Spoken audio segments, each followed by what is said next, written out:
কোনো ষড়যন্ত্র প্রতিহত করবো আমরা, ইনশাআল্লাহ। পারবেন? আসুন তাহলে আজ থেকে আমাদেরকে সতর্ক থাকতে হবে।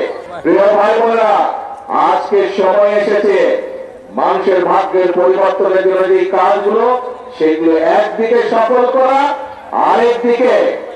আরেকদিকে যারা ন্যায় বিচারকে, সঠিক বিচারকে বাধাগ্রস্ত করার জন্য বিভ্রান্তি ছড়াচ্ছে, আরেকদিকে যারা মানুষের জন্য গৃহীত কর্মসূচিকে বাধাগ্রস্তের জন্য বিভ্রান্তি ছড়াচ্ছে, তাদের ব্যাপারে বাংলাদেশের মানুষকে সজাগ থাকতে হবে।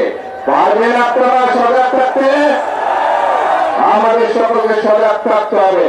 মনে রাখতে হবে, এই দেশের মালিক জনগণ। কিছু সংখ্যক মানুষ এসে বিভ্রান্ত ছড়াবে আর তারা সফল হয়ে যাবে, মানুষের ভাগ্যনি তারা ছিনিমিনি করবে।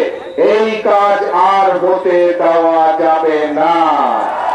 যারা জনগণের সাথে থাকবে, জনগণের পাশে থাকবে, জনগণের জন্য কাজ করবে, বাংলাদেশের জনগণ তাদেরকেই সাথে নিয়ে এই দেশকে রক্ষা করবে যে কোনো ষড়যন্ত্রের হাত থেকে, ঠিক? এবং সেই জন্যই আমি বলি এই দেশ আমাদেরকেই গড়ে দিতে হবে, এই দেশ আমাদেরকেই করতে হবে, জনগণকে সাথে নিয়ে করতে হবে। নিজের দেশ, আপনি নিজের ক্ষেত খামারি। RICL TMX, যুগের পর যুগ স্থাপনা থাকে মজবুত। নিজের ঘর বাড়ি যেভাবে নিজে গড়ে তুলেছেন, নিজে যত্ন নিয়েছেন, দেশটাও আমাদের সকলের নিজের।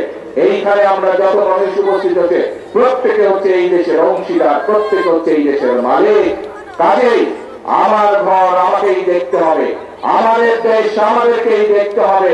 আমাদের দেশের স্বাধীনতা, আমাদের দেশের সার্বভৌমত্ব, আমাদের দেশের মানুষের স্বার্থ আমরাই দেখবো এবং যে কোনো ষড়যন্ত্র প্রতিহত করবো আমরা, ইনশাআল্লাহ। পারবেন?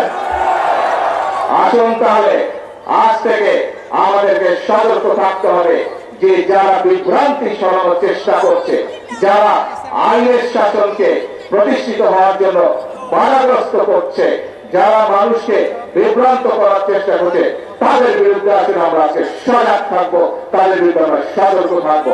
এবং আমাদের আজকের প্রতিশ্রুতি, সেই খাল খনন করার মধ্যে দিয়ে আমাদের প্রতিশ্রুতি হচ্ছে একটি কর্মকাজ, কর্মদেশ। সবার আগে কি ভাই? সবার আগে কি? বাংলাদেশ। আল্লাহ হাফেজ। বাংলাদেশ জিন্দাবাদ। বাংলাদেশ জাতীয়তাবাদী দল জিন্দাবাদ। আসসালামু আলাইকুম।